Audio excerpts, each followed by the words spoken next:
Hey everyone, and welcome back to my channel Electric, where we break down complex electrical and electronics concepts into simple, practical lessons for learners and engineers alike. Most students know resistance, but mention impedance and confidence disappears. You have heard it in exams, interviews, and electrical textbooks. But what does it actually mean? Why do AC circuits need impedance and not resistance? Today we'll break it down in the simplest way possible. Let's start systematically. In DC circuits, we only worry about resistance. Current equals voltage by resistance. Simple. But in AC circuits, something else happens. The current doesn't stay steady, it continuously changes direction, and the components in the circuit react differently to changing current. They don't only resist it, they oppose it in different ways. That total opposition in an AC circuit is called impedance, represented by the letter Z. So, what exactly is impedance? Impedance is the combined effect of resistance and reactance in AC circuits. But don't worry about the formula yet. Let's first understand the idea. Impedance is made of two parts. First, resistance or R. This is the same resistance we know. It opposes current and converts energy into heat. Second, reactance or X. This is new. Reactance is caused by inductors and capacitors. It opposes changes in current or voltage depending on the component. So impedance is not just how much the circuit resists current, it's how much it resists changing current. Inductors store energy in magnetic fields and oppose changes in current. Capacitors store energy in electric fields and oppose changes in voltage. Because AC constantly changes direction, these components are always opposing the change. This opposition creates reactance. So remember, inductors slow down changes in current, capacitors slow down changes in voltage.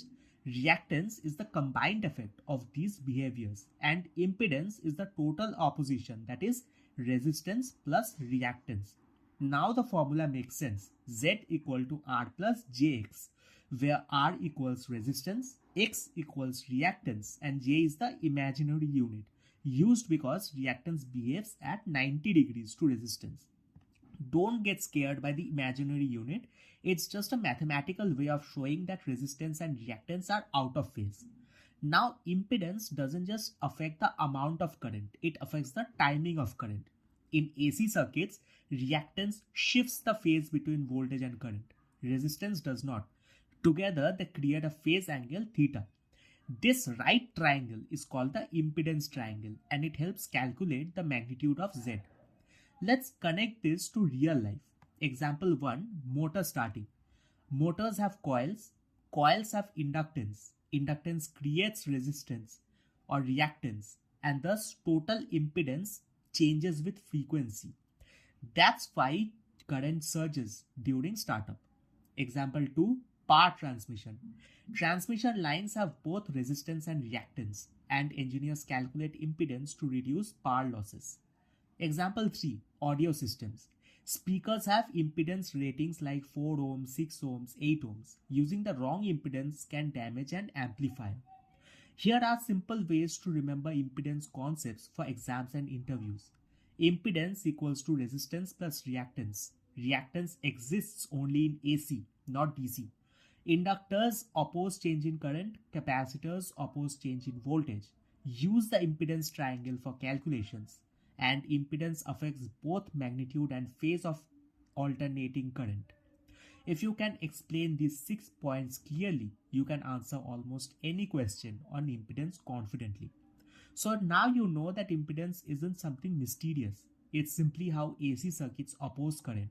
Once you understand resistance and reactance, impedance becomes easy. If you found this helpful, don't forget to like, subscribe, and hit the bell icon so you never miss out on more smart and simplified explanations. Got more questions or want us to cover a specific interview topic? Drop it in the comments below. Thanks for watching, and I'll see you in the next one.